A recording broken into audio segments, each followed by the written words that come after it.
Hyderabad parliamentary నియోజకవర్గ చరిత్రలో తొలిసారి ఓ మహిళ పోటీ చేస్తున్నారు. ఎంఐఎం అధినేత అసదుద్దీన్ ఓవైసీకి వ్యతిరేకంగా మైనార్టీ మహిళ నూరా షేక్ పోటీలో ఉన్నారు. మహిళా సాధికారతే తన లక్ష్యం అంటున్నారు నూరా షేక్. నేటి సాంకేతిక యుగంలో కూడా హైదరాబాద్ పాత నగరం మరీ పాతబడిపోయిందని ఆమె ఆవేదన వ్యక్తం చేశారు. తనను గెలిపిస్తే పాత నగరం బంగారు నగరంగా మారుస్తానన్నారు. అభివృద్దికి దూరంగా హైదరాబాద్ పాత బస్తీ మిగిలిపోయిందని, అక్కడి పేదలు ఇంకా పేదవారిగానే మిగిలిపోయారన్నారు. వారిని దారిద్ర్య రేఖ నుంచి పైకి తీసుకురావడం తన కర్తవ్యమంటున్నారు నూరా షేక్.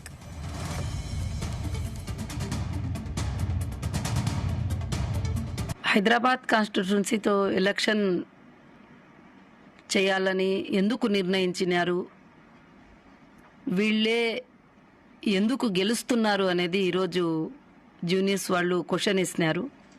దానికి నా సమాధానం ఏమిటంటే, ఓల్డ్ సిటీలో కంటెస్ట్ చేయడానికి రూలింగ్లో ఉన్న ఏ పార్టీ కూడా సపోర్ట్ చేయదు. ఇక రూలింగ్లో ఉన్న పార్టీలు ఎవరు నిలబడరు. ఎప్పుడు కూడా ఏ పార్టీ రూలింగ్లో వచ్చినా కూడా, కేసీఆర్ రూలింగ్లో వచ్చినారు, ఓవైసీ గారు కేసీఆర్తో ఖాస్ దోస్త్ అయిపోయినారు. మళ్ళీ మా రేవంత్ సార్ వచ్చినారు, అతనితో కూడా ఖాస్ దోస్త్ అయిపోయినారు. ఇక ఎన్నో పార్టీలకి ఏమంటే, ఇక్కడ మనం ఇక్కడ నిలబడితే వేరే జాగాల్లో మాకి లాస్ జరుగుతుంది అని వాళ్లతో కమిట్ అవుతారన్నమాట. కానీ ఈసారి నేను ఈ హైదరాబాద్లో ఎలక్షన్ కంటెస్ట్ చేసి అందరి మనసుల్లో ఈ వచ్చే భయాన్ని పోగొడతాను. అందరూ ఏమనుకుంటున్నారంటే, ఇక్కడ మనం కంటెస్ట్ చేస్తే ఎట్లా అని చెప్పి, ఇది నేను ఖచ్చితంగా కంటెస్ట్ చేసి ఓల్డ్ సిటీని గోల్డ్ సిటీగా మార్చాలనే నాది ఒక కల ఉండాది.